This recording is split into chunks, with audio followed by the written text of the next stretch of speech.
Coming up on iOS Today, Rosemary Orchard is back, and she and I look at some of our favorite Editor's Choice apps that are in the App Store. Stay tuned. Podcasts you love. From people you trust. This is Twit. This is iOS Today, episode 612, recorded Tuesday, July 26th, 2022. Our favorite Editor's Choice apps.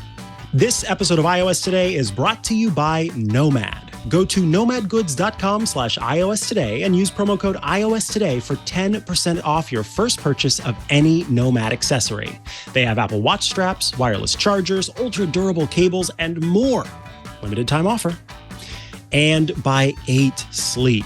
Good sleep is the ultimate game changer, and it's nature's best medicine.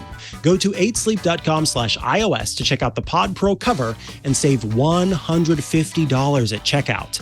8 Sleep currently ships within the USA, Canada, and the UK, as well as select countries in the EU and Australia. And by IT Pro TV. Finally, you can enjoy getting an IT education with IT Pro TV.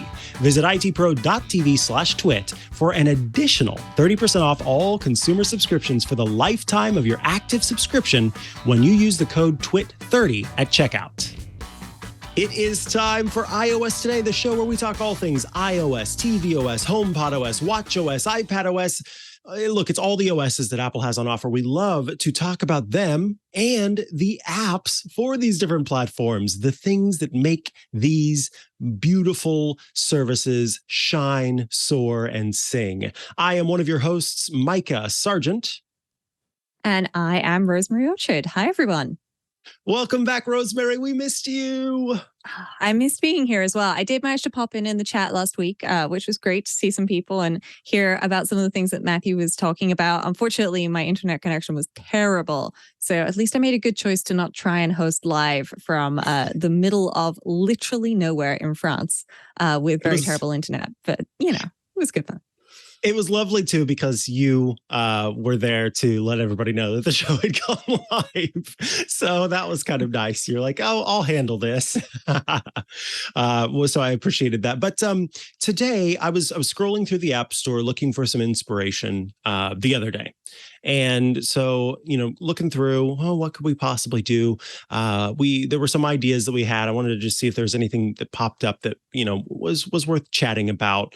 And I came across a section of the App Store that listed some of the apps that have made it into Apple's choices for Editor's Choice. So Apple has, for quite some time now, had an App Store editorial team, a team of, in many cases, former journalists and writers and bloggers and others who go through the App Store and find great apps worth talking about, worth telling people about, and worth downloading for you out there.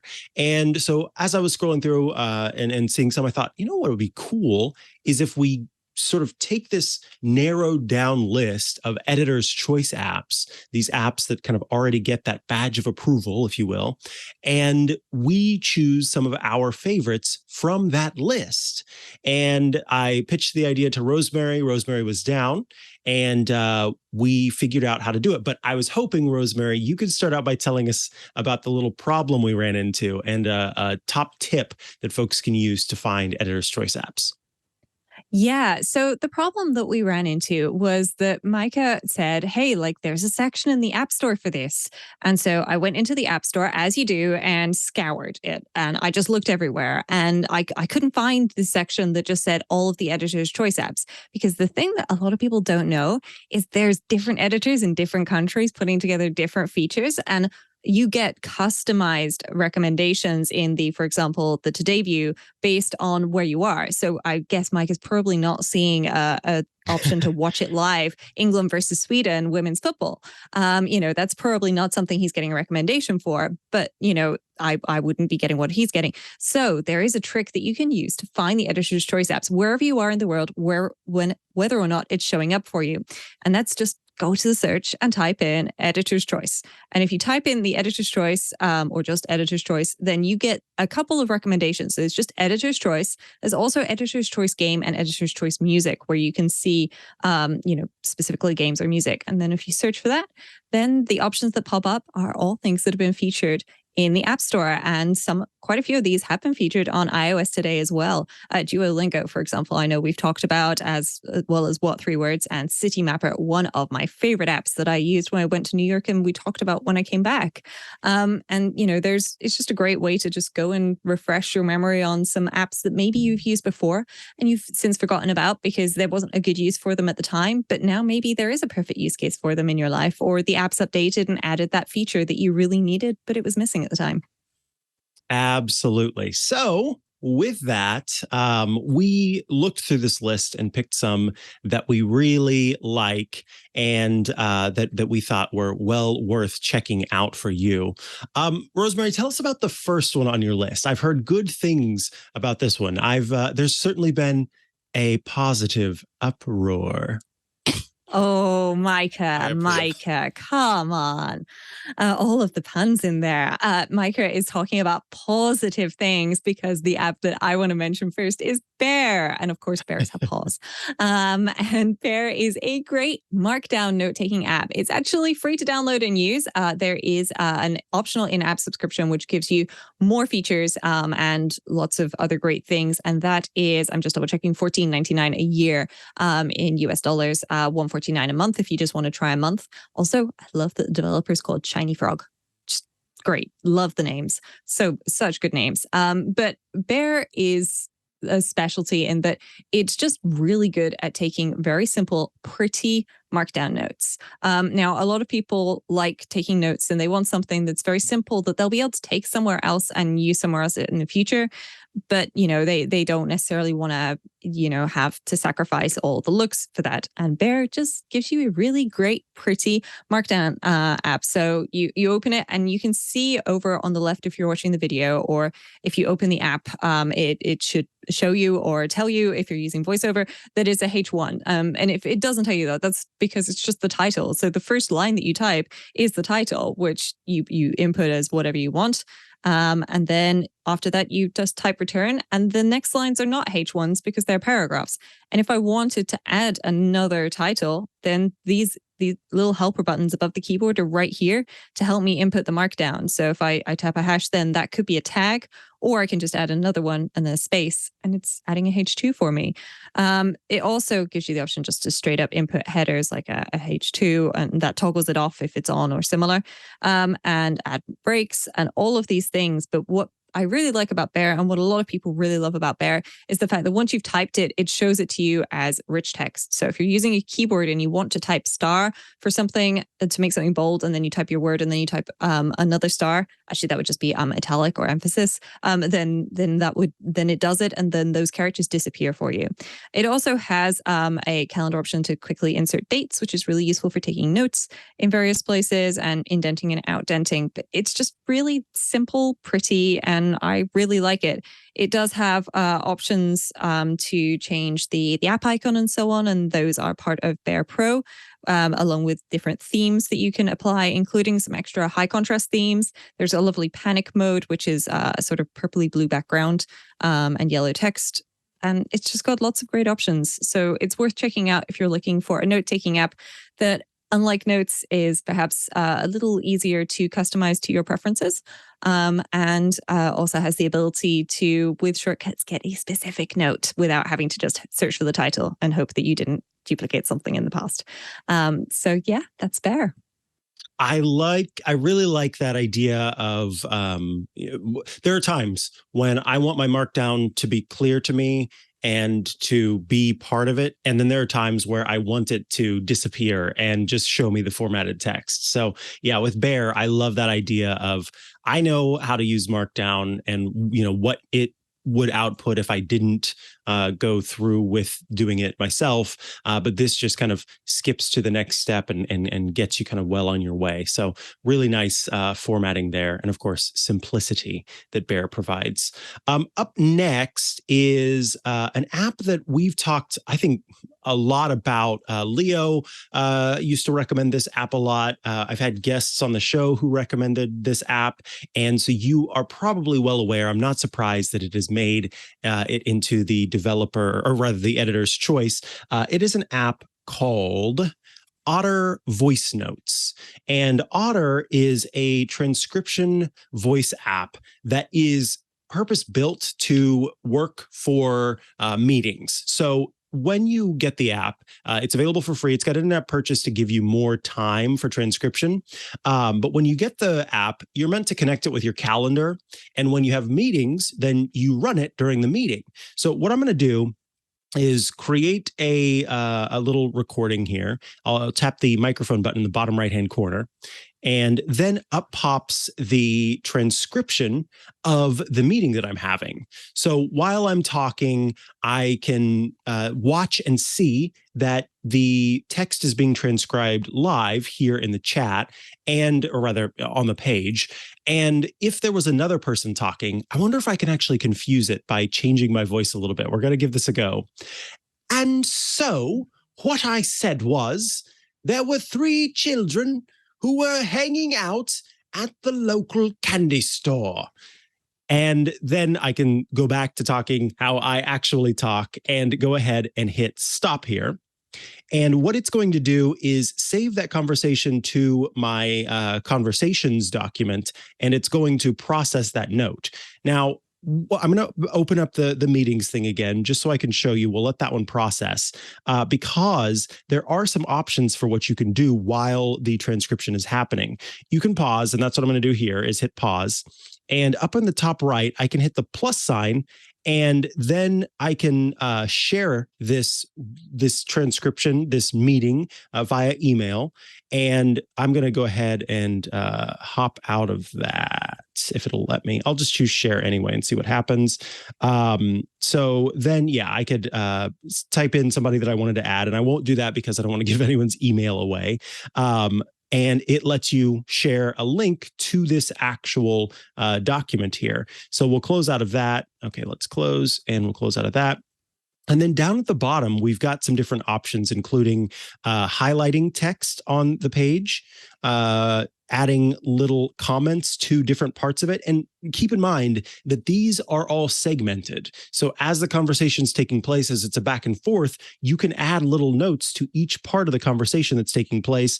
And then you can also take a photo, especially if you use this for a lecture or something like that, that you want to be able to take a photo of the board that has some information on it to be able to take that note.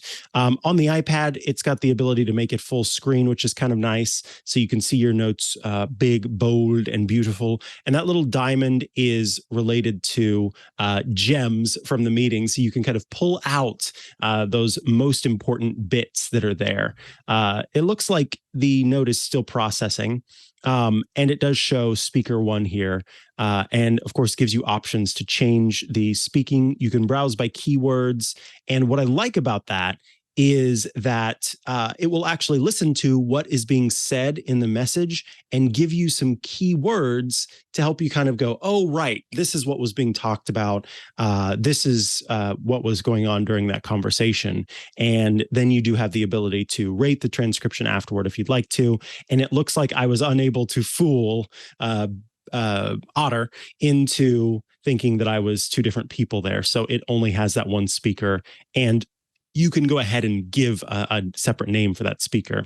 So if you're looking for a very good transcription service paired with the necessary features you need to kind of tie it to different meetings that you have, Otter is very good at doing that. And I should also mention that it is able to be used with Zoom. And so you can pay for the, the business version, Otter Business, and that will give you access to transcriptions for Zoom meetings. So if you do have a small business, or maybe you just have conversations that you want regularly transcribed, you can connect Otter with Zoom and be able to get those transcriptions there. And it will do it live too. So it's almost as if it's captioning. So it's a very good thing for accessibility as well. It will give you 600 minutes of transcription for free every 4 days. Afterwards, that number resets, so you'll have 600 again. But you can pay for Otter Pro with the monthly or yearly subscription to add even more time and have some more integrations with your calendar and things and other options that you don't get with the basic version. But 6,000 recording minutes per month. You can import, as well as just doing the transcriptions live, you can import audio and video into the app and it will transcribe those for you. And it gives you a much bigger custom vocabulary. So if there are words you use regularly that it gets wrong and you want them to be added to their library or their dictionary, then you can do that. That is Otter, Transcribe voice notes in the App Store. I think we will take a quick break, and then we're going to come back with Rose's next pick. So let us take a quick break, and then we'll be back with more. I am excited to tell you about Nomad, who is bringing you this episode of iOS Today. I've absolutely just gushed about Nomad in the past. And that is because I really, really, really like Nomad products. I've had Nomad products for years and was super pumped to have them as a sponsor on the show because it was very easy for me to be able to talk about the quality of the products and the beautiful design of the products and, to truly connect with that because I have felt that way for a long time. I am looking down because I've got so much Nomad stuff on my desk. I've got this lovely, lovely desk charging stand for my iPhone. It's a wireless charger.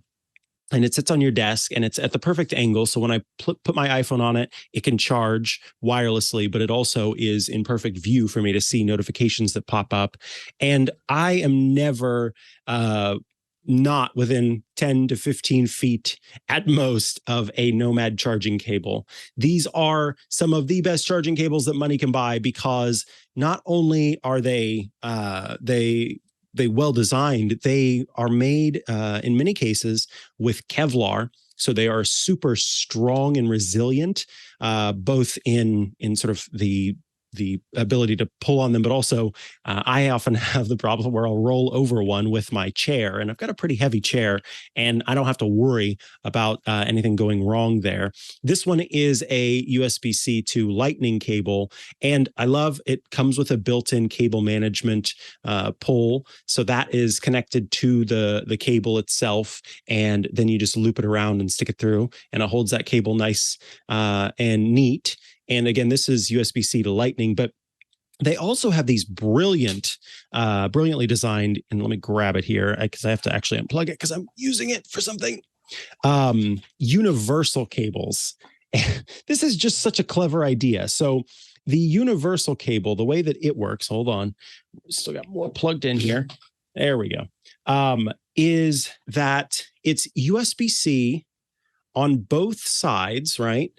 And so you can use it as a standard USB-C to USB-C cable, but one side also has a USB-C port that you simply just slide onto the USB-A port that you simply slide onto the USB-C port. And now suddenly you've got USB-A on one side.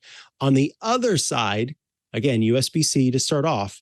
But if you need to, USB micro right there anytime you need to do that. Unfortunately, some devices are still made with the USB type B micro connector. And so I do need this to charge that. But I can use this as a cable to charge my more modern devices at any time because it's USB-C to USB-C. But anytime I need to make that switch, I can. I'm trying to think of what else. Oh, I always talk about this, but I never have them in front of me.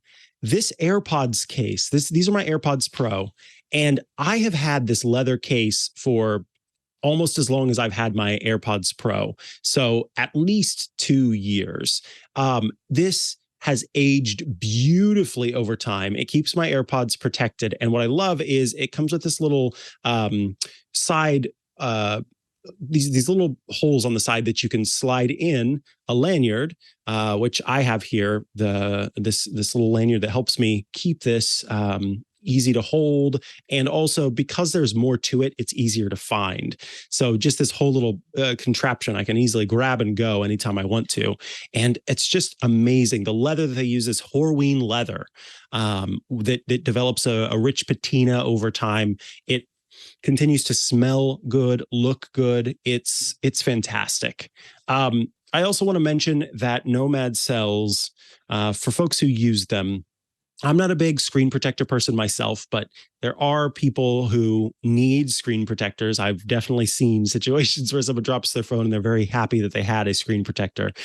Nomad sells some fantastic tempered glass screen protectors you can use right there on your iPhone as well. And what I love is that it comes with not just the screen protector like those cheapo models you can get on Amazon, but it also comes with a placement guide. So for whatever phone you have, you can make sure that you're placing it exactly as you want to on that phone. So you don't have it slightly off center. You're not worried about bubbles, all that kind of thing. And I love these nifty boxes that the Nomad stuff comes in. It's very easy to open and close it.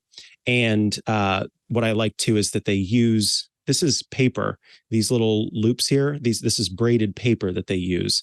And that is because Nomad is a climate neutral certified brand. So that's something else that you can feel good about. You know that you are buying from a company that is making sure that they are at the very least climate neutral. So I mean, there's a lot to talk about with Nomad. You got to go to the website and check it out. You just go to nomadgoods.com/iOS today and use the promo code iOS today for 10% off your first purchase of any Nomad accessory. Seriously, you will help us out so much if you go there, nomadgoods.com/iOS today. And you'll also be helping yourself out because you're going to be getting some great, fantastic accessories that you can count on having a long life and looking real great with the iOS devices, the Apple devices that you have. That's nomadgoods.com/iOS today with the promo code iOS today. This is a limited time offer, 10% off your first purchase of any Nomad accessory. So head there, nomadgoods.com/iOS today. All right, let's head back into the show with our favorite Editor's Choice apps. Rosemary Orchard, what's next on your list? Well, next on my list is an app that's been around for quite a while, and I've been using this on my iPhone and my iPad for so long, Micah. I tried scrolling back in the App Store in the purchases section to see if I could find out when I originally purchased Pixelmator. And you know what? It was so far back that I had to give up because it was going to take so long to find it. That's how long I've been using iOS devices and how long Pixelmator's been around. Because the Pixelmator team have branched out over the years. They now don't just have Pixelmator, they also they have Pixelmator and Pixelmator Pro on Mac. And there's also Pixelmator Photo, which is another great app. So if you're looking for image editing on iOS, then this is a great option. But what I really love about Pixelmator, and you can see this if you look at my recently edited images, is how great it is as a Photoshop alternative. And it's $4.99. Okay, so, you know, you say Photoshop and people immediately go, oh gosh, $20 a month. I don't think I can afford that. And then you find out that Pixelmator is a one-time purchase of $4.99 and you go, oh, maybe I can do that. And so what I'm going to do is I'm just going to take a screenshot of Pixelmator and then we're going to edit it in Pixelmator, and I'll just granted access to all the photos because I reset all those permissions the other day. So I'm just, you know, you start by choosing a picture if you want to use a picture, or you can create a canvas as well. That's another option that you can do. So I'll pick this picture and then I can say, yep, I'm going to go ahead and import it. And it's got all of the things from your photo album there. But then you've got amazing tools, so many great tools. And if I tap on it, then you can see like there's distortion, there's adding effects, there's cropping, retouching, styling, and so on. But one of the things that I really love doing with this is just either the quick selection or the color selection, where I can select everything of a color. So I've just selected the black and I'll just have done. And then what I can do with the black is I can actually just delete that. And the reason why I took a screenshot and then deleted the black is just so you can see how great it is. Like all these little bits of black, those are inside of letters like O's and B's and things like that. And it is such a powerful app, and it's very good at doing all sorts of things. So I'll just remove that selection a second. Sorry, deselect. There it is. And show you some of the other options. So the effects that you can have, obviously, there's blurring, sharpening, vignette. Modifying your hue, saturation, miniaturize things, and so on. So you can have, it's kind of similar to the portrait effect where you have a very small version of some of the things in the foreground and then everything blurs off in the background, and you get to adjust exactly where that starts. And I just love how powerful this app is. If I want the center to not be in the center, like, in this particular screenshot, the center is actually down. So, I can just apply that there. You've got so many great options, and I said Photoshop, right? It's got layers. And I'm doing this on my iPhone because this is just such a great app that I feel like a lot of people miss because it is insanely powerful. You swipe in that side edge on the left-hand side, and then you've got all of these layers. You can copy and duplicate things. You can rearrange them. You can apply a style to a layer. And when I add a shape, so if I just add some black, then this adds it as a layer. And now I can just drag it to rearrange it. And hey, this looks pretty similar to how it did when it first started. But if I wanted to go ahead and maybe do some painting on this, there's a lovely shade of green down here. Let's pick maybe that shade of green, nice spring green. Then I can just go ahead and add some of that. And you can see really well how the layers are working because obviously I'm only painting one layer at a time. And it's just such a powerful app. If you're looking for something that works really well for this sort of thing or photo editing, then Pixelmator is a great pick for iPhone and iPad. There's also Pixelmator as a separate purchase on the Mac App Store. And then there's Pixelmator Pro. Pixelmator on the Mac App Store is lots of palettes, and they're all separate windows. Whereas Pixelmator Pro is all in one window and everything's kind of stuck together. And obviously it's got other features too, as well as just splitting things up. But it's well worth taking a look at, especially if you're somebody who loves to have Photoshop available for you, but just can't justify the price. It's a fabulous app, and I highly recommend the iOS version. The number of times I've needed to just quickly edit an image somewhere and throw something together, and I've done it on my iPhone, and everyone's like, oh my gosh, like that must have taken you ages in Photoshop. And I'm like, 3 minutes on my iPhone in Pixelmator. Great. I love so that. Good. That is a top tip for folks, again, as you said, looking for a Photoshop option without having to pay that Photoshop price. That's a really good point. The next app on the list is one that is a pretty popular app for folks that I know. It's called Endel or Endel, and it is an app that plays musical soundscapes that are, in theory and purportedly, tied to different scientific ideals. So depending on when you first launch Endel, you can give it access to your location. You can also give it access to your health data if you want to. You can see that I currently don't have that just because I have not done the due diligence of reading the privacy policy and knowing sort of what's involved there. So for me, not worth doing, but for some folks, certainly it is. And what it knows about the time of day and your location, it can kind of figure out what the weather is like where you are, what the sun is like where you are, and also, depending at the time of day, what might be happening. So for example, it says it's a good time for a mid-morning break because you start to face that morning energy fade before things pick up again. And so it suggests playing the relax mode. So I'm going to move into this, and there are different options that you have here. There's relax, there's focus, there's move, and there's sleep. So we'll choose relax, and I will hit the play button. And in theory, you should be hearing this. We are. Excellent. So this is the relax soundscape that is scientifically designed to provide for relaxation as you listen along. But there are other options here. We can choose the focus mode, which I actually do quite like the focus sounds. And when I am not actively on air doing things and I need to feel a little bit of focus, I will put this on and sort of drown out the environment around me with these focus modes. And this will just play and play and play and play. That's one of the nice things about it. So you don't have to actively go into the app and make changes there. I know it's getting quite loud, so I'll turn it down just a little bit so you can still hear me over that. There's also the move mode, which is meant to kind of get you up and going. So it's going to probably have a bit more of an inspirational vibe to it. And here it comes fading in. You have some different options here, including a timer so that you can turn it off after a period of time. You can also base it on scenarios. So it'll create some different sounds based on what you want to do, and an alarm that will soothe you into sleep. And then it will also start to gradually wake you up over time.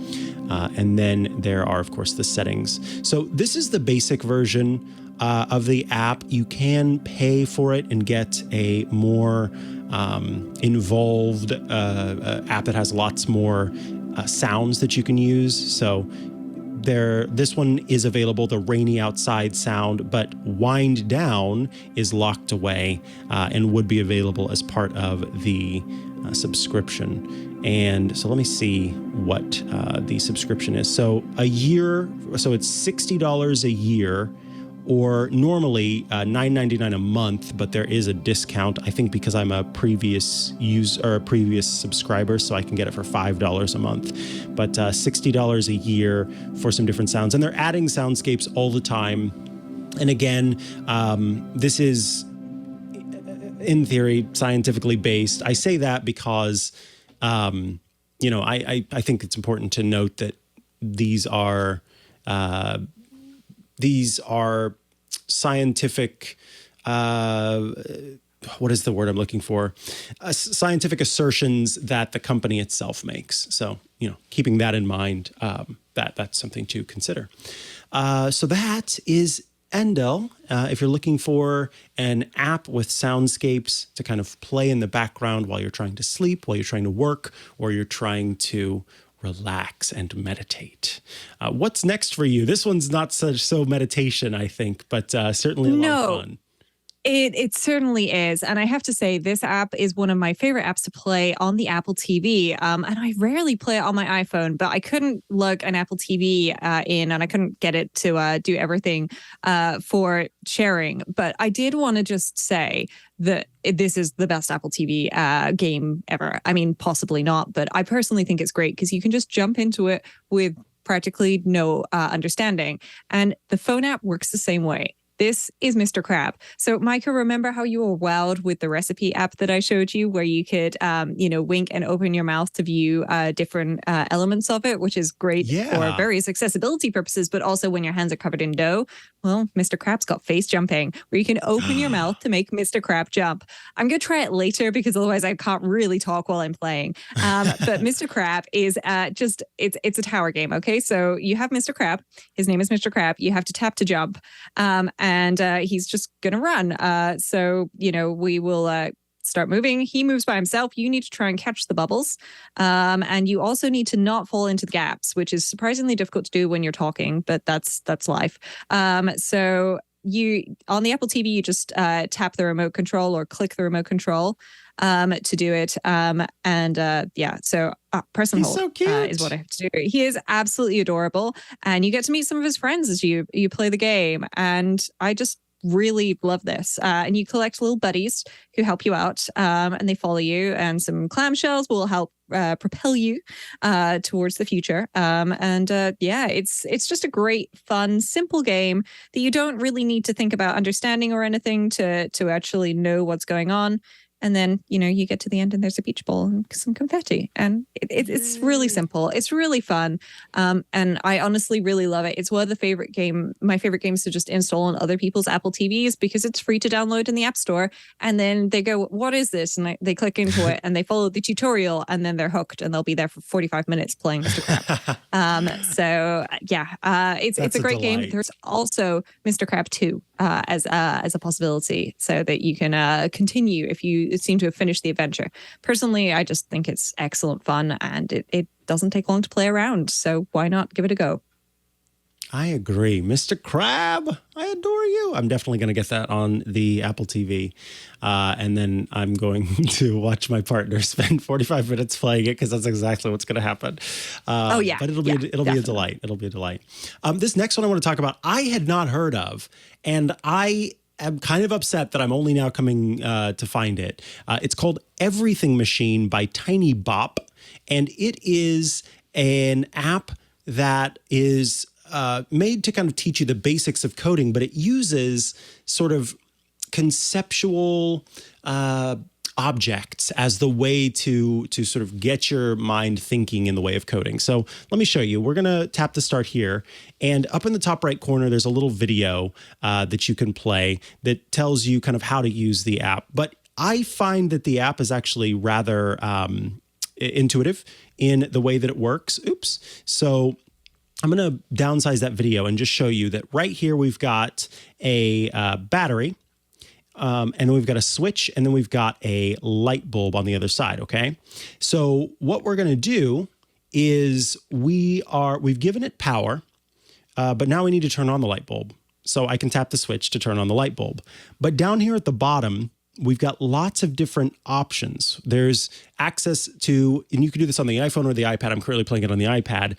There's access to the camera, access to the microphone, the recorder, a sound you can add, a wave maker, and even an image. But as we go over, you'll see different options. So here we've got a toggle, a button, a timer, a slider, a face detector, a color detector, a light detector, a motion detector, a sound detector, tilt detector, and shake detector. So what I'm going to do is I'm going to actually add a slider after the switch, but before the bulb.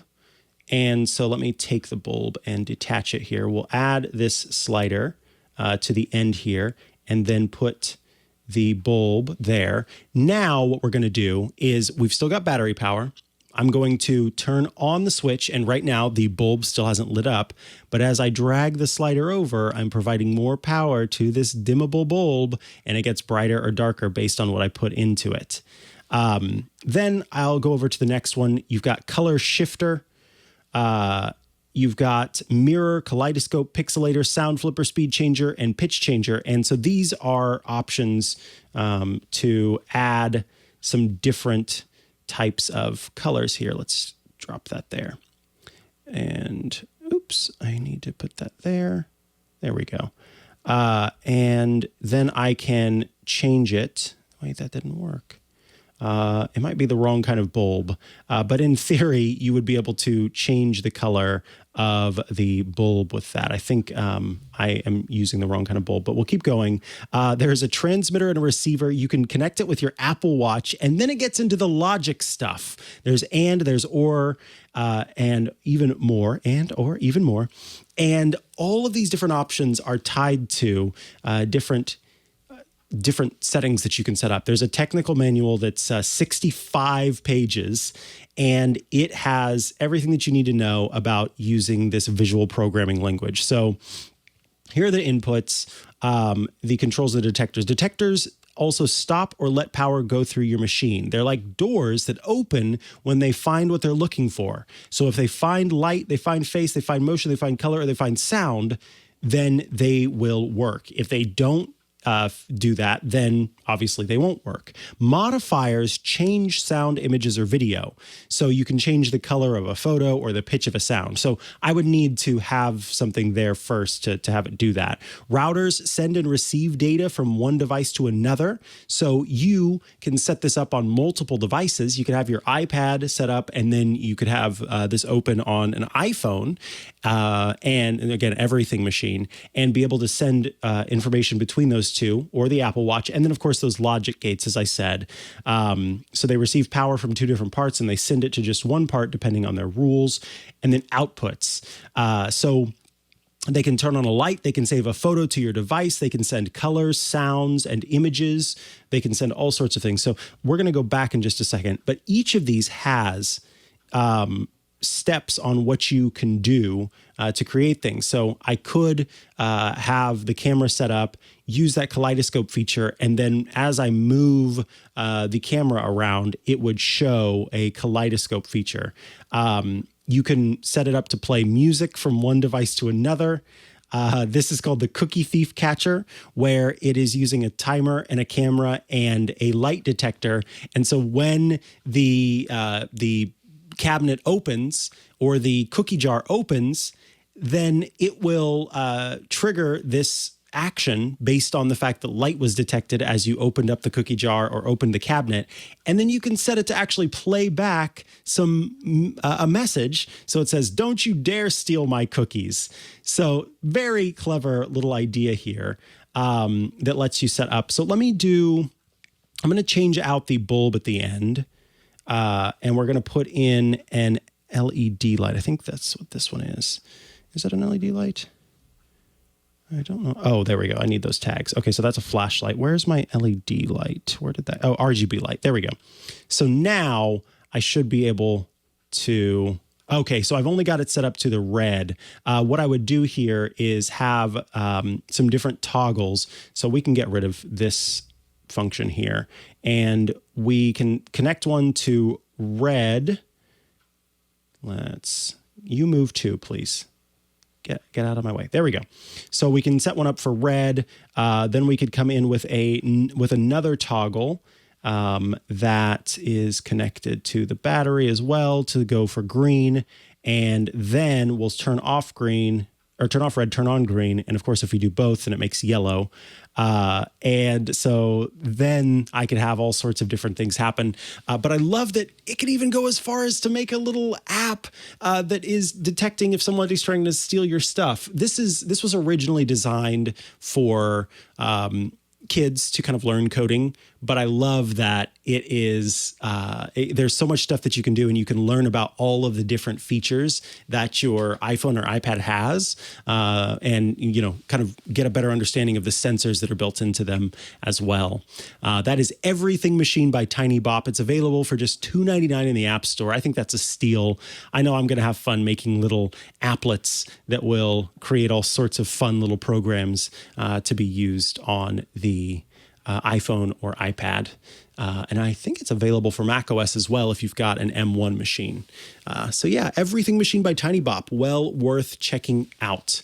We are going to take another quick break, and then we'll head into the news segment because it's time for the news up next. But first, I want to tell you about one of the best things to ever come into my life. It's 8 sleep. I have talked a lot before and will continue to talk a lot about how important sleep is. It's the ultimate game changer because it's nature's best medicine. Consistent good sleep can reduce the likelihood of serious health issues. It can decrease the risk of heart disease.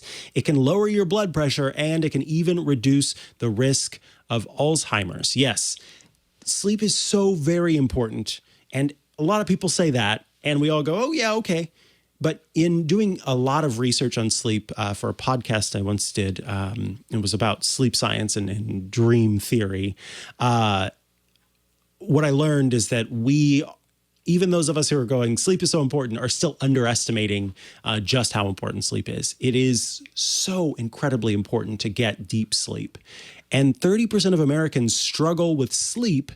And it turns out temperature is one of the main causes of poor sleep. Yeah, our bodies, they're pretty resilient things, but our sleep cycles and the way that we're meant to sleep, that can be a little bit more picky and choosy than we may think we are. And so I can remember time and time again, waking up in the middle of the night. I sleep very warm. I don't know why, but my body just sleeps hot. And so waking up in the middle of the night, sweating, not feeling great, needing to get up and, sort of take a walk to kind of cool down and come back to bed, finally get to go back to sleep. But overnight, just overheating over and over again. And my problem is I need to sleep with the covers on. I don't sleep well without something over me. So how can I do that? How can I sleep with covers over me, but actually get a good night's sleep? Well, that is where the Pod Pro cover from 8 Sleep comes in. I am falling asleep in record time, faster than I ever have, and staying asleep longer than I have because of the 8 Sleep Pod Pro cover. It's the most advanced solution on the market for thermoregulation. It pairs dynamic cooling and heating for those who want that with biometric tracking, sleeping as cool as 55 degrees Fahrenheit or as hot as 110 degrees Fahrenheit if you want. And it will adjust each side of the bed based on your sleep stages, your biometrics, the bedroom temperature, and it reacts intelligently to create the optimal sleeping environment. That's one of the things that I really love, is that over time, we'll make adjustments to the temperature depending on the temperatures that you set. 8 Sleep users fall asleep up to 32% faster and reduce sleep interruptions by 40%, and of course, overall more restful sleep. With 30% more deep sleep, you could get so much done because your mind, your body are moving through the restorative sleep stages that are vital for physical recovery, hormone regulation, and mental clarity. So you out there should go to 8sleep.com/iOS to check out the Pod Pro cover, and that's going to save you $150 at checkout. 8 Sleep currently ships within the USA, Canada, and the UK, as well as select countries in the EU and Australia. Head to 8sleep.com/iOS. Don't forget that, /iOS. That's going to get you $150 off at checkout. Have your sleep changed forever for the better with 8 Sleep. And thank you to 8 Sleep for sponsoring this week's episode of iOS Today. All right, back from the break, and now it's time for the news. Tell us, you've got a top tip for folks who would like a freebie. Yeah. So Macworld, one of the longest standing Mac magazines, went digital quite a while ago, and they have a free digital issue of the digital magazine for all Macworld.com visitors. So all you need to do is head over to Macworld.com and you can download the magazine. And then if you decide that you really like it and you want to subscribe, there's a 50% discount too, which is great. They've got so many great tutorials. I have to say, what I do is I tend to get it and I read it, and then I'll screenshot or copy out just like a page or two of one of the magazines as a tutorial and send it to my parents. Hey Dad, here's this thing that you keep asking about. Like here's a tutorial on how to do that, so that they can benefit from that. And it's really lovely to have such a great resource. And go try an episode or an edition for free. It is an edition. Is it an issue or an edition, Micah, when it comes to magazines? Because that's I think it's an issue. I think. Yeah. Well, I don't know. I guess they both kind of work. Because I think books are editions, right? Because you have edition 1 and edition 2, and it's a separate publishing process. Whereas, but it's the same book. Whereas a magazine would be an issue. So there we go. I'll correct myself. A free issue of Macworld. It's this month only. So you've only got a few days as this episode goes out to take advantage. But go ahead and take advantage of that because it's a great magazine. They've got lots of lovely writers over there at Macworld doing lots of cool stuff, and there's all sorts of fancy hidden features that you might not know about, and we've covered, but maybe you missed it, or maybe we're stealing secrets from them as well, because I certainly look to them as one of our many resources to find cool tips and tricks to share with you all. Absolutely. AirTag Who is the title for the next little tip. I think that a lot of airlines are getting hip to the baggage tracking game, and Alaska Airlines is one of those airlines that is doing so. In fact, now they have a special e-ink bag label that will let you and the organization work together to help you find your luggage. Yeah. So for 2,500 of the frequent flyers, they can sign up to get one of these e-ink bag tags. So if you think of when you go to the airport and you're checking a bag and they print out that sticker and they wrap it around the handle of your bag, that's what this e-ink display is intended to replace. And it's e-ink because once it shows that on the display, it then doesn't need to use battery again, except for transmitting its location and so on and so forth, until it needs to display something else, making it a really great choice for things like this. And Alaska are not the first to be doing this. I know, I believe it was Lufthansa have experimented with this before. They were playing with this in Frankfurt and Germany before the pandemic. But it's really interesting to see that obviously the more people using AirTags to track their bags, the more airports and airlines are going, Oh, wait, actually, this is pretty cool. This would save us a lot of time. Maybe we should do this. Maybe we should look into this as well. And of course, not printing all these stickers, which have a lot of personal information in those barcodes, believe it or not, is a good idea because a screen can easily be wiped, whereas destroying those stickers, well, one of them ate my shredder a while ago, so I'm not interested in repeating that experience again. Oh, no. Yikes. And then, so we've heard a number of companies talk about, I've talked a lot about Thread on this program and Smart Tech Today a lot. And as part of the new wave of technologies for the smart home, Matter is at the forefront of it. It is the sort of layer between all of the different devices that we use in a smart home setting and the other smart home devices that we use, if that makes sense. So right now, the Amazon Echo and the HomePod Mini don't really talk to one another. Matter is looking to make that possible, is looking to make it possible for all of your devices, your smart home devices, to just sort of work together and give access to them no matter what system you choose to use. And Amazon, at its recent ALEXA Live conference, discussed Matter and what role it will play in Amazon's Echoes and other devices going forward. And it's no surprise that the company is really making that its kind of next goal, its next big step in the smart home, and will continue to make this possible. But as you note in the show notes, Rosemary, Apple is also one of the companies that is part of the Matter spec and is making it possible to use your Apple devices right alongside these. So I think by the end of this year, we will start to see the first results of what the Matter smart home could be, where these different companies are all able to communicate with one another. Yes. And I think this is going to be really great for everybody out there who is looking to buy smart devices. And I'm sure all of you who are watching or listening to the show have experienced I want to buy a smart something or other. And then you go look and you find that the ones that work with the Amazon Echo devices and the Google Home devices, and those are all one price. And then you find the ones that work with Apple HomeKit and there's an extra charge. And that doesn't mean to say that people aren't still going to try and do that. They certainly are. But the idea of the Matter standard is the devices that work with Amazon's voice assistant or Google's voice assistant will also work with Apple's Siri, which is great, so that you'll still use HomeKit or Google Home or whatever it is. Home Assistant is also working with the Matter standard, which is great. That's an open source alternative sort of backend that you can host in your own home, which I use and I really like. And it's great that all of these companies, Google, Apple, Samsung, Amazon, they're all working with this standard together.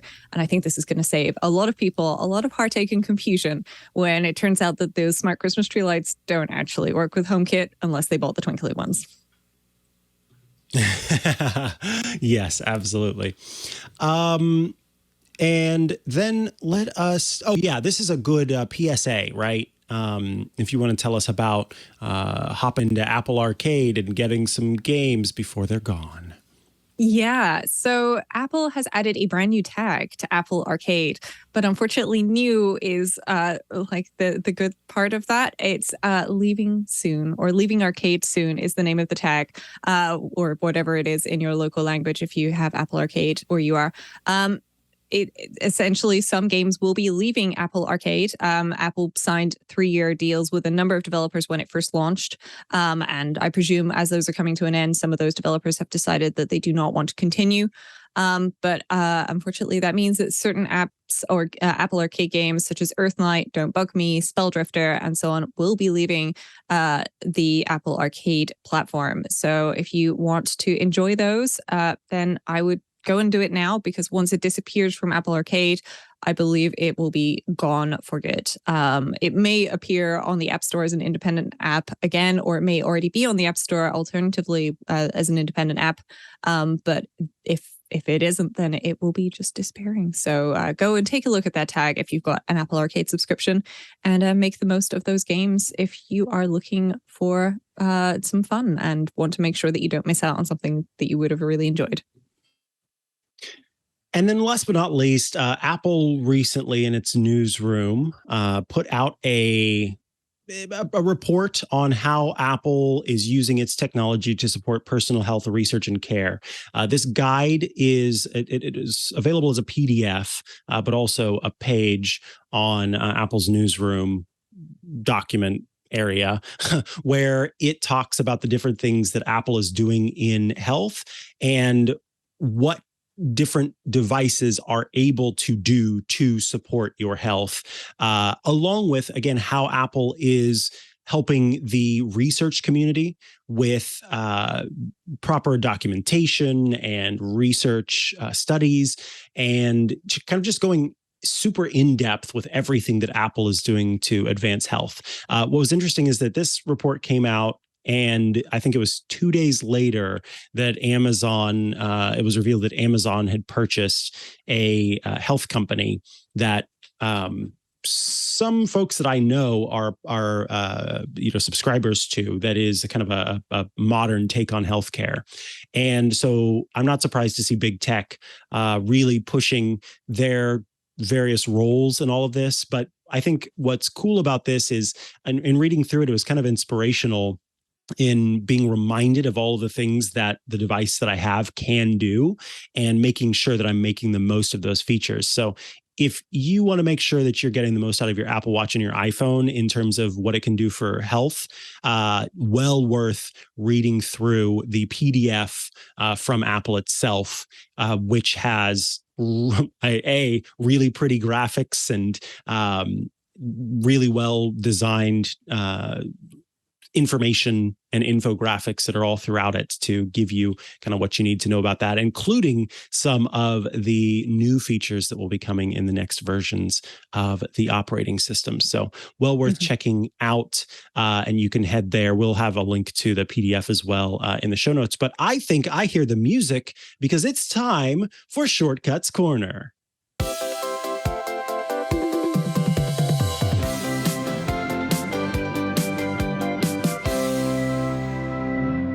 This is Shortcuts Corner, the part of the show where you write in with your shortcuts requests, and Rosemary Orchard, our shortcuts expert, provides a response. Last week, we had Matthew Casanelli here with us, and Matthew Casanelli answered a shortcuts request from a listener named Anthony, and Rosemary has a follow-up for us regarding the request. I'll reread the request, and then we'll hop over to Rosemary for some follow-up there. Anthony wrote in and said, I get a lot of very useful information from your program. Thank you for what you do. I'm a massage therapist. I have been looking for an iOS shortcut that is based on my location, the office, that will automatically bring up a specific music playlist on Apple Music when I arrive. Any suggestions would be appreciated. Thanks, Anthony. And Rosemary, tell us about your follow-up here. Yeah, well, I just wanted to say that this sort of thing is a really common request for a lot of different things. And there's so many different solutions that you could do. It's really difficult to just pick one as a recommendation because you've got all of the different triggers that you can use, disconnecting from CarPlay, arriving at a location, which will then pop up and ask you to confirm it, which may or may not be what you wanted. And of course, you've got your good old focus modes, which can, of course, trigger things like that. But I just wanted to say that, whatever you decide to do, you've got loads of options. And I think one of my favorite options that I would recommend is actually using a personal automation and sticking a little NFC tag somewhere that you keep your phone at work. And then you can just pop your phone over the NFC tag and use that to trigger it, because then, you put your phone in a safe place, I presume, because otherwise you're probably going to get your products all over it, and you don't want to do that. But if you just put your phone on an NFC tag every time, the NFC reader, for folks who don't know, is just up next to the camera. So you can do that, and voila, it'll read the NFC tag and be all great. So I think that, regardless of any other suggestions, I just wanted to mention that one because it's one that I think a lot of people forget. And NFC tags, you can get them really cheaply on Amazon. You don't need really fancy ones. You can buy some very cheap stickers, or if you've got an old credit card, especially those of you outside the US in places where they use contactless payment, then you can use that too as a trigger as well. So if you've maybe been somewhere and you've got an old Oyster card or a Metro card from somewhere, or like a Pasmo card from Japan, or work IDs often have things like that in too. Those are all great options. So it's worth taking a look at using something like that. And then I bear with me because I added this one last minute, but I just am curious if it's possible. Alan wrote in to ask, is it possible to display the screen brightness percentage number for the iPhone via a shortcut? So of course we can change screen brightness, I think, and we can definitely go into Control Center and make those changes. But what I would like to know, and I think this is a really interesting question from Alan, is it possible, is there actually a number readout that is there somewhere in the system that could be told that the screen's at 50% brightness or 25% brightness? Yeah, so this one is a really good question, because I'm sure a lot of people are aware that the battery percentage on your iPhone is kind of hidden most of the time. But if you swipe down in the Control Center, then you see the percentage of your battery to see what it is. And the screen brightness is a little tricky, because if we look inside of the Shortcuts app, then we can see that set screen brightness is an option, but reading screen brightness isn't an option. Or is it? Because there's this fancy little function called get device details. I call it a function because it really is. And you get more than just a device name. If you tap on it, then you can also do things like get your current brightness. And if I run this, then I'll see what this is. And it currently says 0.55, blah, blah, blah, blah, blah, blah, blah, blah, blah.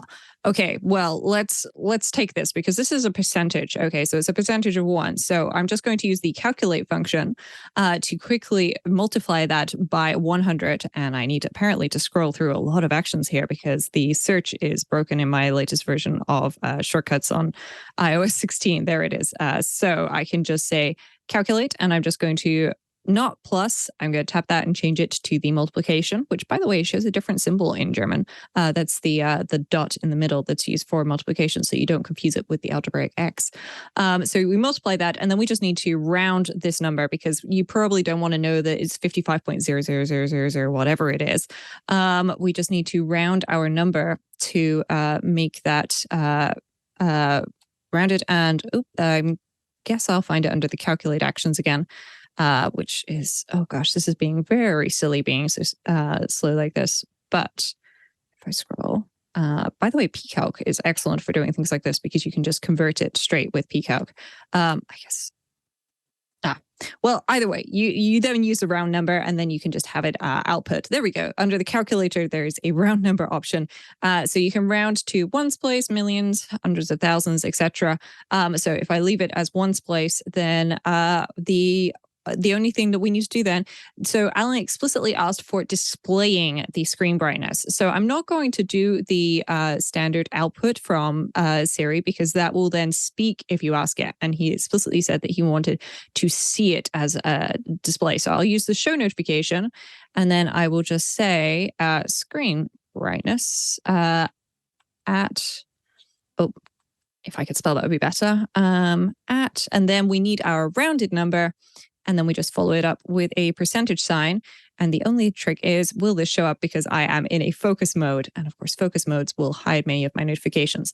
It did not.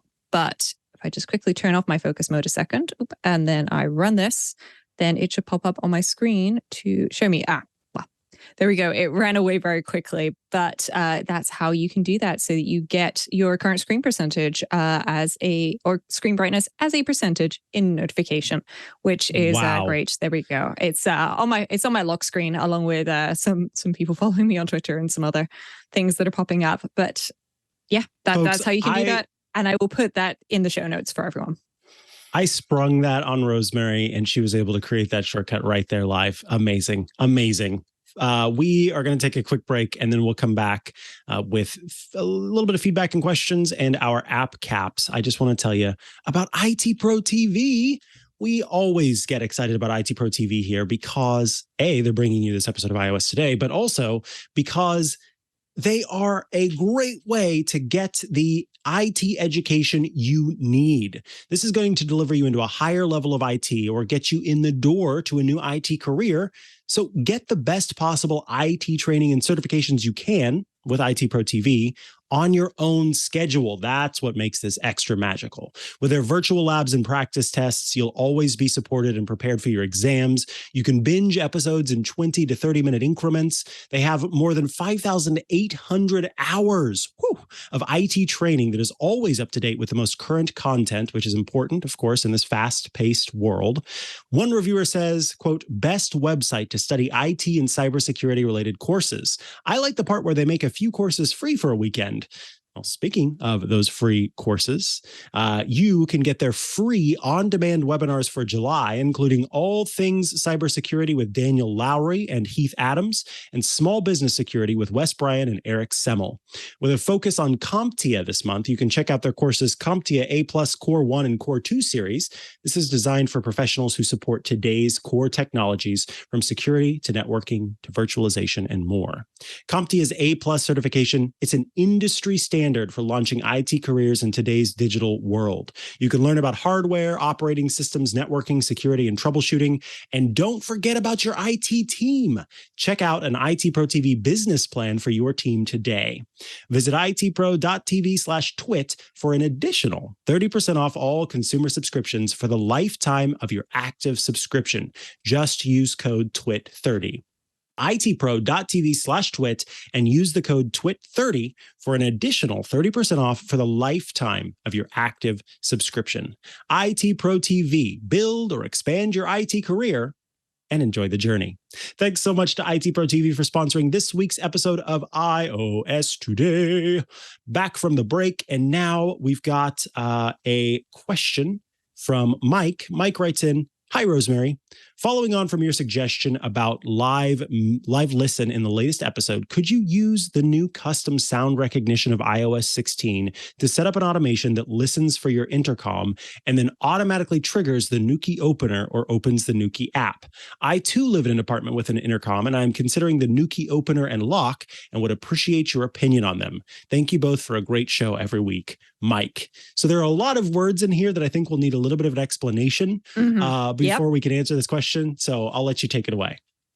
Yeah. So for people who aren't familiar with this at all, Nuki, Nuki, is a HomeKit compatible they have a lock opener. So you stick it on the inside of your lock with a key in. You have to do it with one of the locks where you can put a key in from either side, and both of them can open it, even if the inside key is there, because otherwise, obviously, you could get locked out if something went wrong, like you ran out of batteries or something similar. So you can get one of those and stick it on the inside of your door, and it's HomeKit compatible. They also have a product called the Nuki opener. And the Nuki opener comes with a set of 6 wires, and you can connect those to your intercom so that then when your intercom buzzes, you can get a notification and you can buzz people in. Well, I've got really good news for you, Mike. This is a really good question with using the sound recognition, though I would like to just note that for people who aren't familiar with the sound recognition feature, that if you turn on sound recognition, then you turn off the automatic recognition of, hey, Apple lady, that you can say to your phone. You know, that if you say, hey, Siri, I think I left a long enough pause there that none of my devices are going to trigger, and hopefully none of yours, then it will, it won't do that anymore. That's not a feature that it can do when it's doing sound recognition. But the Nuki opener that hooks into your intercom with a couple of wires can auto open your lock for you. And there's a number of features in the app. Unfortunately, mine is currently offline. I've plugged it in to charge it because I was away for a while and I hadn't charged it in forever. But what you can do is you can set it to auto open. So when somebody buzzes your intercom, it will automatically then buzz them into the building. And you can turn on that feature for various periods of time. So if you know somebody's coming, then you can turn that on. You can have it auto open when you arrive home, so that you get to just walk into the building without having to fumble for a key fob or a key or whatever it is that you would need. and so on and so forth. So while you could use sound recognition, I'd recommend just poking around in the Nuki app once you get this set up, and looking at the notification options that they have, because notifications can be reacted to when you get a notification. I think this is something people forget occasionally.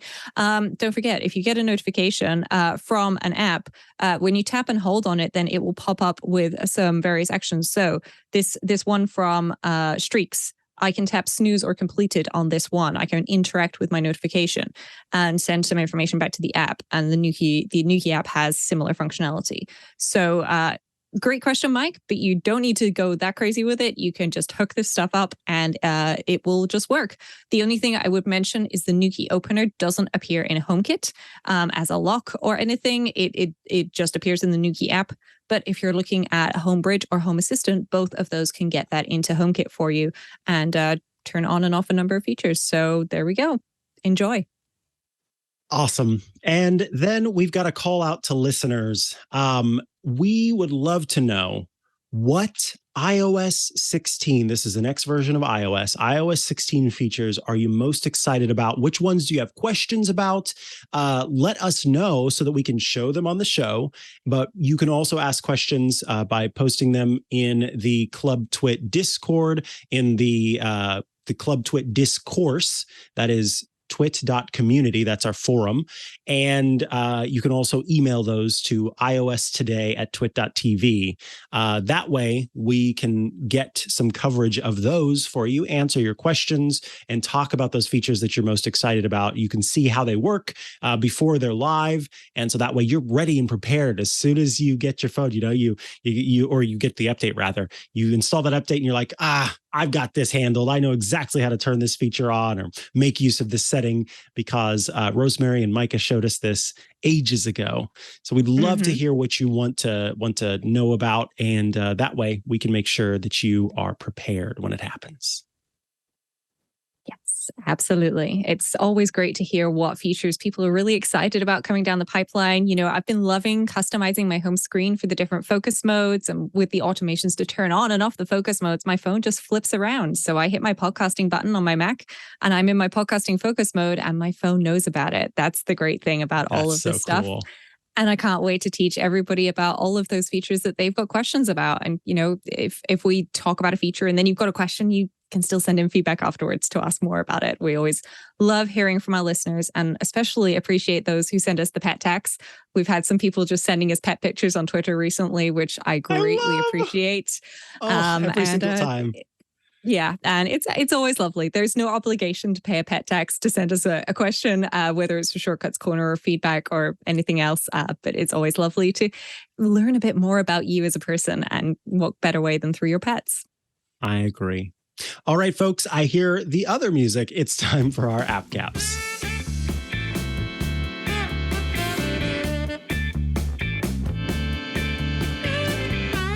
This is the part of the show where we place things atop our heads to honor our app or gadget picks of the week. These are the apps or gadgets that we are using now that we want to share with all of you because we think they are worth your time. And so to do that, we put things atop our heads. And I have to say, I am very excited because I have including today's episode, 16 app caps now, because I have found a bag of 16 bandanas of all different colors. And so now I get to wear a different color bandana for each episode of the next 15, not including this one, of iOS Today. So all Rosemary Orchard, tell us about the cap atop your head and then tell us about your pick. Michael, we really need to talk about the hat situation where you were wearing the mustard the other day and I wasn't wearing the hot dog. And now you have 16 bandanas. I have 16 animal print cowboy hats in my wardrobe. Oh my goodness. I also bought a party pack. And if I'd known, we could have just coordinated and gone through the whole 16 weeks together. And now I'm going to be off by 1 week. Darn it. Darn it. Well, anyway, I was talking to some folks, and I was actually talking to some folks in the Relay FM Discord, but there's great folks talking about lots of cool stuff in the Club Twit Discord as well. And there's some really good questions I need to catch up on there later. And I realized that a lot of people were running into this issue where they're talking to Siri and then their iPhone responds instead of their HomePod. And they really wanted their HomePod to respond. And a really good use case for this is, for example, the room that I'm currently sitting in, okay? It's got these lights behind me. So it's got the blue one and there's some on the bookcase and there's one up here. All of these are integrated in HomeKit. And so if I say to my HomePod, hey, lady, turn off the lights, then she knows which room I'm in. But if my iPhone picks it up, it gives me a laundry list of all of the different rooms in my house and asks which one I want to turn the lights off for. Well, that's not a great experience. But this doesn't happen to me because when I'm not using my phone, I place it face down. And I realized that a lot of people don't realize that by default, when your iPhone's screen is covered or it's face down, then it won't respond. But then I discovered even more, so many people have turned this feature on because Apple say to do that in their documentation if you're having issues with Siri recognizing you. So I just wanted to show people where that setting was because I think that this will solve problems either way for people. Either Siri's not listening to them when she should be, or she's listening to them and they don't want her to. So open up the settings app on your iPhone and scroll down, and you want to go for the accessibility section, not the Siri section, the accessibility section. Inside of accessibility, though, that's where we want to find the Siri section. And here inside of this section, there is an always listen for hey Siri toggle, which you can turn on and off. And I'm trying to put the pause in there because I need to tell people what the real name is without triggering my devices and your devices at home if you've got HomePods, which will listen. And so here, if you turn this toggle on, then even if your phone is lying face down or it's covered, specifically, by the way, it's the sensors here at the top that know whether or not it's covered, then it will not listen if that toggle is off. If you want it to listen whenever, however, then turn that toggle on. But just be aware that even if your iPhone is in your pocket or a bag, if it can hear you, it's going to start trying to respond, which if your iPhone's on the other side of the room talking inside of your bag can be a bit confusing. So yeah, this is a great feature. I also wanted to just say, go poke around in the accessibility settings, folks. There are so many great options there, which both A, help all of those people who actually have accessibility needs, but B, can just be really great for you and your preferences to interact with your device. There's Type to Siri. If you don't like talking to your devices, but you want to be able to use Siri, then you can turn on Type to Siri instead, so that when Siri pops up, it will give you a keyboard, so you can type at it instead of talking at it. You can prefer spoken responses to always have spoken responses instead of just automatically, where sometimes it will just go, and it's done at the end. You can toggle on or off showing apps behind Siri, and you can also have Siri announcing notifications on your speaker, which is actually something that you can control from the control center as well. That's the feature you can turn on when you've got appropriate devices connected, such as CarPlay, AirPods, and Beats headphones. So yeah, go have a look under the accessibility settings for Siri. And if that feature is on, try toggling it off if you're having issues with your HomePod and your iPhone and not the right one responding, and just see what happens. Does it improve things? Does it not improve things? For me, certainly knowing that when my iPhone is face down, it doesn't talk to me is great, because that way I know that my HomePod is the one that's going to talk back rather than my iPhone. Beautiful. All right. The first of all, the cap atop my head, I have to be specific. This is a dark green bandana, standard paisley bandana. But I have to say dark green because there's also a light green version that I'll wear at some point too. Nice. So yeah, I've got loads of colors. Anyway, the app that I want to talk about, I actually pivoted at the last second because I just came across this one and I was super excited about it. And then I already had a pick. So I'm going to save that pick for some other time. I want to talk about Mac Tracker, which is available for free in the App Store. It works on Mac OS. It works on iPad OS. It works on iPhone OS. Wow, iOS. And it is for the Apple nerds out there, and also Apple people who talk about Apple or Apple journalists, whatever. It is an app that has all of Apple's various devices across years and years. So I can choose, first of all, this device, which is an iPad Pro 12.9 inch, 5th generation with Wi-Fi. And it has all sorts of historical information about it. It's got the model number. It's got when it was introduced, whether it's been discontinued, the display size, display resolution, refresh rate, brightness, pixel density, color gamut, capacity, the Face ID, what software comes installed on it, information about the processor that's inside. Of course, this has the Apple's M1 processor, the RAM, if it has RAM, the graphics card, connections that it supports. So this has 802.11ax Wi-Fi 6, for example, and also Bluetooth 5, iBeacon micro-location and digital compass, and then history of the product, including kind of what the tagline, supercharged by the Apple M1 chip, was the tagline for this. But I can go through and go all the way back to the Apple One. And these are the different desktop models, including the new Mac Studio, which I can choose and see different stuff for that. The tagline there was Empower Station, that it has Bluetooth 5 and 802.11ax Wi-Fi 6. The different notebooks that are available, including that new MacBook Air that's out with the M2 chip and all the information therein. The servers that Apple once offered, and then devices, including accessories like, let's go with the AirTag. When it was introduced, if it was discontinued, how much it cost at the time, what connections it has built into it, and then the tagline, lose your knack for losing things. And so this is just a really great handy guide. I like it because for me, it's a reference that I can use whenever I am talking about different Apple devices and say, oh, they discontinued that in 2017 or what have you, or, oh, the battery in this is a CR 2032, I think. Yes. I don't know why I can't find it now. It is the CR2032. Yeah. Yes. Coin cell battery. And it even kind of an opportunity to realize that you might have some antiques. I do have a USB super drive that I bought in college that I still use to this day, on the very rare occasion that I need to, take media that I have purchased that is on a physical storage location and make it into a digital storage location and move it to a digital storage location. So all very legal. And I do use my Apple SuperDrive to do that. Of course, it was discontinued in 2012. So it is, I'm surprised that the thing still works, but very happy that it does. Because like I said, I use that regularly. And then I didn't know this. I feel bad, but I didn't know that Apple at one point sold scanners.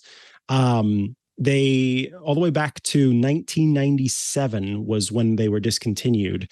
The Apple One scanner came out in 1991 and was discontinued the next year, 300 DPI resolution. So to this day, like those are the resolution oftentimes of the scanners that we have, 8-bit depth, 8.5 by 14 scanning area.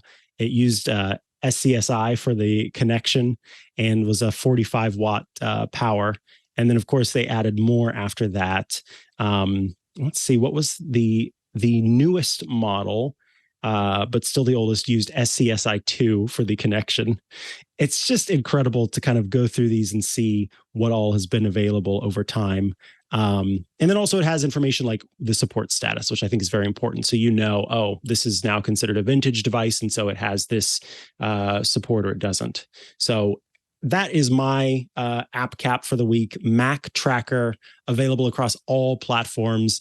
And just a hearty thanks and congratulations, I feel, to the developer who has made such a cool resource, Ian Page, who's made such a cool resource that I have been having fun going through and looking at all of the different things there. You can also head to mactracker.ca to see it there. For free. Ridiculous. Some live feedback from the chat room. Adam is just saying that Ian, the creator of Mac Tracker, responded to his email saying he's going to add new devices to it soon. And Emmerich has noted that there is no subscription or charge for the app. And so he's just donated to Mac Tracker to support the efforts, which I think is a lovely idea. Where do we donate? How do we donate? Yeah, that is a good question. I'm not 100% certain. So maybe Emma can follow up and we can put a link in the show notes because this is a truly great resource that I'm really glad exists. So it's very useful for explaining to my friends and family how old their iPhone that they swear they just got yesterday really is. It's like, no, it's 5 years old. Oh, That's why it's time for an upgrade.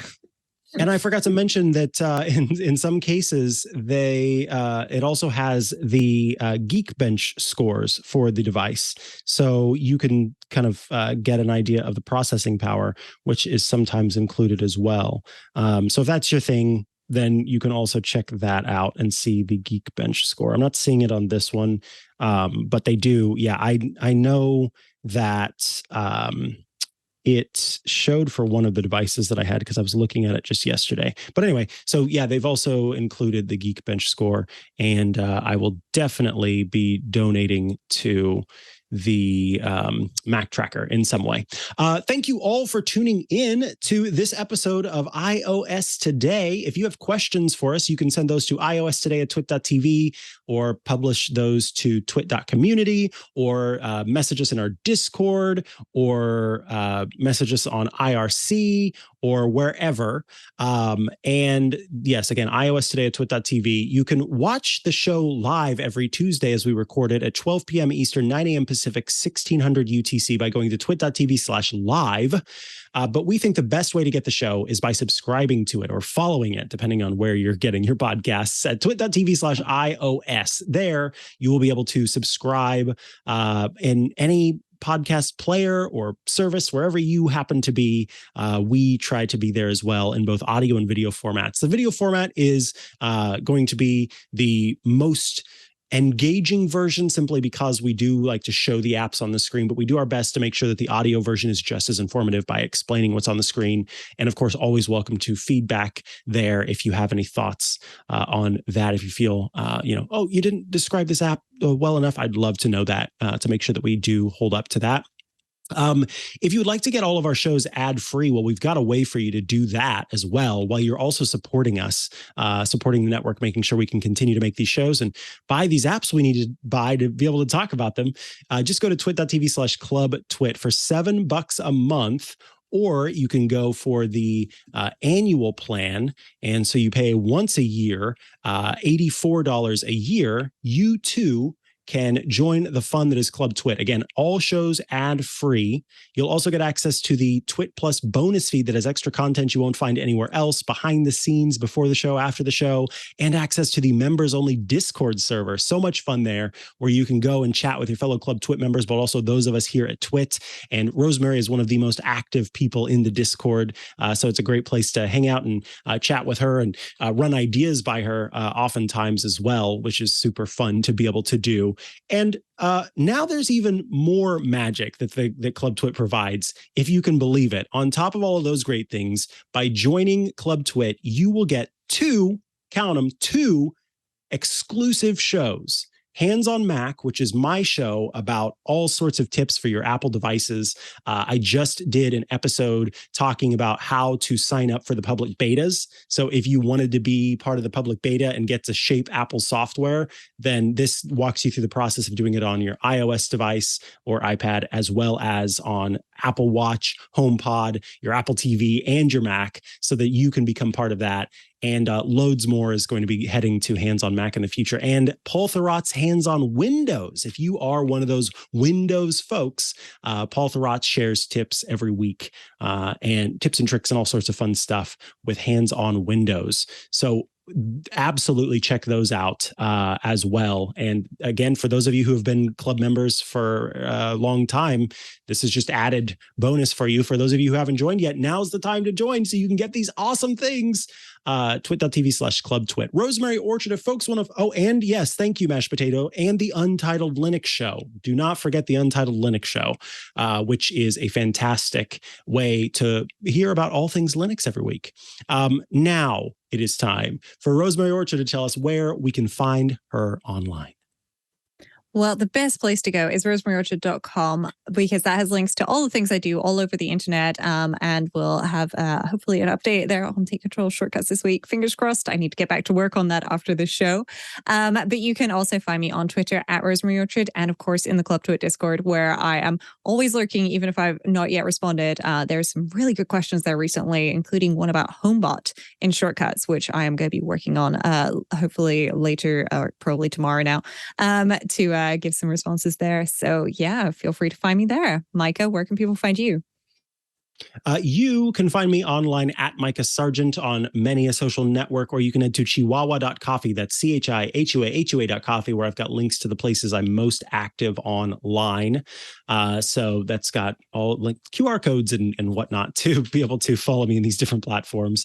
And on Thursdays, you can check me out on Tech News Weekly, as well as Hands on Mac if you're part of the club, or if you subscribe via Apple Podcasts. On Saturdays for the Tech Guy radio show, which I co-host with Leo Laporte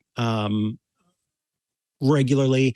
And then that covers it, because then it's Tuesday again and it's time for iOS Today. So that's the full swath. Did I mention Tech News Weekly? Maybe I didn't. Anyway, I got a lot of shows on the network. You can find me just twit.tv. Thank you all for tuning in. I hope that you got some new awesome apps that you're going to download based on the ones that we recommended. Not all of the Editor's apps or Editor's Choice apps are fantastic, but these are just our picks of those picks. And so hopefully you found at least one that you wanted to download. Let us know about that.